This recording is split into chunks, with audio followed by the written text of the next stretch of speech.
Ton réveil sonne.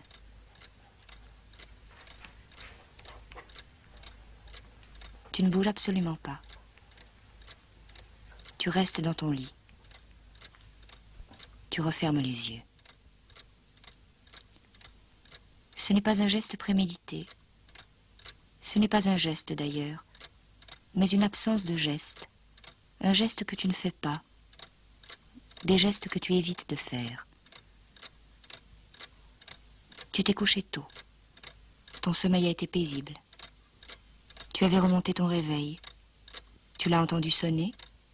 Tu as attendu qu'il sonne pendant plusieurs minutes au moins, déjà réveillé par la chaleur, ou par la lumière, ou par l'attente. Tu ne bouges pas, tu ne bougeras pas. Un autre, un sosie, un double fantomatique et méticuleux fait peut-être à ta place, un à un, les gestes que tu ne fais plus. Il se lève, se lave, se rase, se vêt, s'en va. Tu le laisses bondir dans les escaliers, courir dans la rue, attraper l'autobus au vol, arriver à l'heure dite aux portes de la salle d'examen. Tu te lèves trop tard. Tu ne diras pas sur 4, 8 ou 12 feuillets ce que tu sais, ce que tu penses, ce que tu sais qu'il faut penser sur l'aliénation, sur les ouvriers, sur la modernité, sur les loisirs, sur l'école blanc ou sur l'automation, sur la connaissance d'autrui, sur Marx, rival de Tocqueville, sur Weber, ennemi de Lukács. De toute façon, tu n'aurais rien dit car tu ne sais pas grand-chose, et tu ne penses rien.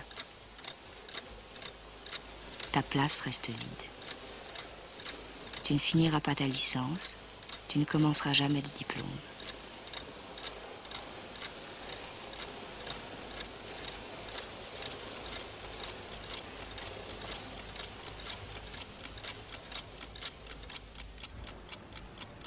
Tu ne feras plus d'études. Tu prépares, comme chaque jour, un bol de Nescafé. Tu y ajoutes, comme chaque jour, quelques gouttes de lait concentré sucré. Tu ne te laves pas. Tu t'habilles à peine. Dans une bassine de matière plastique rose, tu mets à tremper 3 paires de chaussettes.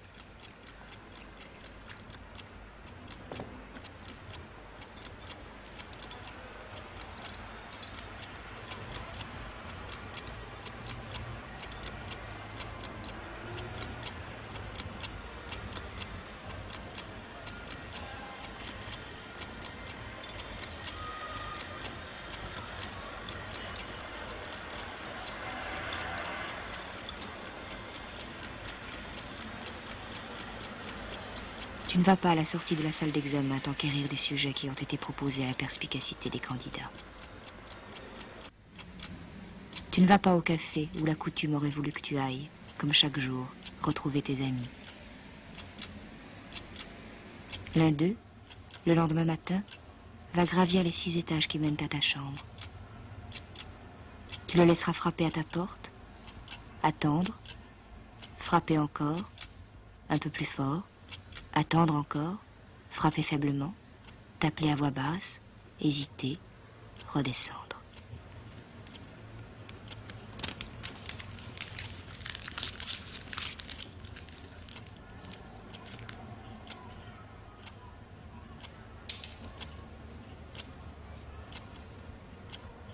D'autres sont venus, le lendemain, le surlendemain, ont frappé, ont attendu, ont appelé, ont glissé des messages.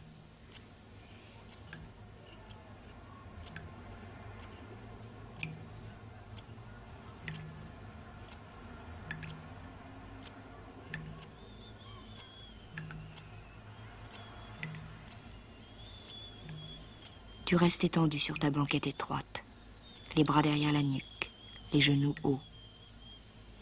Tu n'as envie de voir personne, ni de parler, ni de penser, ni de sortir, ni de bouger.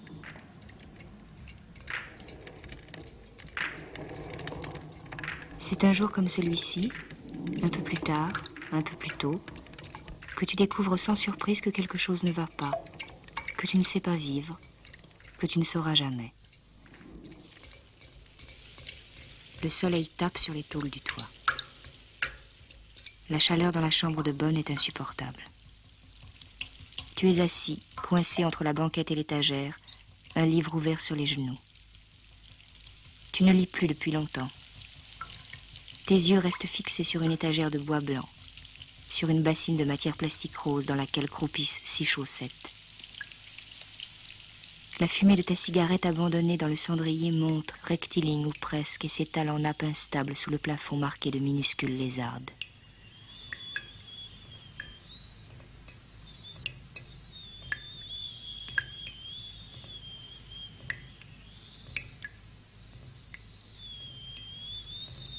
Quelque chose s'est cassé. Tu ne te sens plus soutenu. Quelque chose qui t'a jusqu'alors réconforté, t'a tenu chaud au cœur, le sentiment de ton existence, l'impression d'adhérer, de baigner dans le monde, se met à te faire défaut. Ton passé, ton présent, ton avenir se confondent.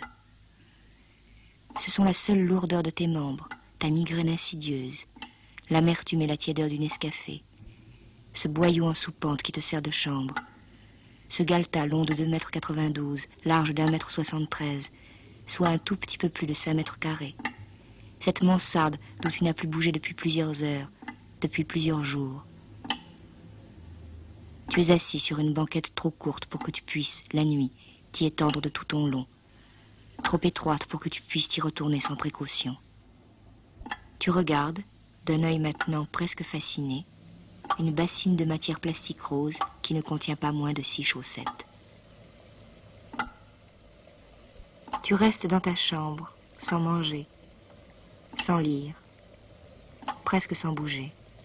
Tu regardes la bassine, l'étagère, tes genoux, ton regard dans le miroir fêlé, le bol, l'interrupteur.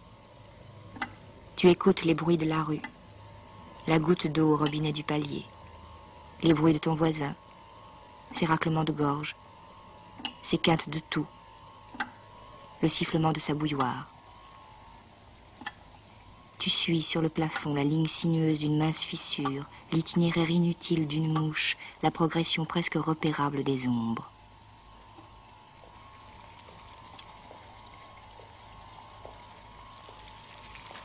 Tu as 25 ans et 29 dents, 3 chemises et 8 chaussettes, 500 francs par mois pour survivre, quelques livres que tu ne lis plus, quelques disques que tu n'écoutes plus. Tu n'as pas envie de te souvenir d'autre chose. Tu es assis et tu ne veux qu'attendre, attendre seulement jusqu'à ce qu'il n'y ait plus rien à attendre. Tu ne revois pas tes amis, tu n'ouvres pas ta porte, tu ne descends pas chercher ton courrier, tu ne rends pas les livres que tu as empruntés à la bibliothèque de l'Institut pédagogique. Tu n'écris pas à tes parents. Tu ne sors qu'à la nuit tombée comme les rats, les chats et les monstres. Tu traînes dans les rues. Tu te glisses dans les petits cinémas crasseux des grands boulevards.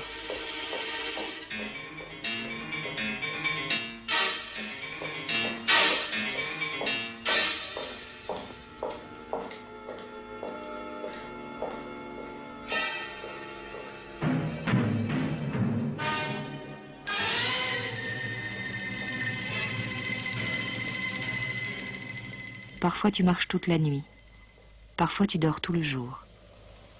Tu es un oisif, un somnambule, une huître. Tu te sens peu fait pour vivre, pour agir, pour façonner. Tu ne veux que durer, tu ne veux que l'attente et l'oubli.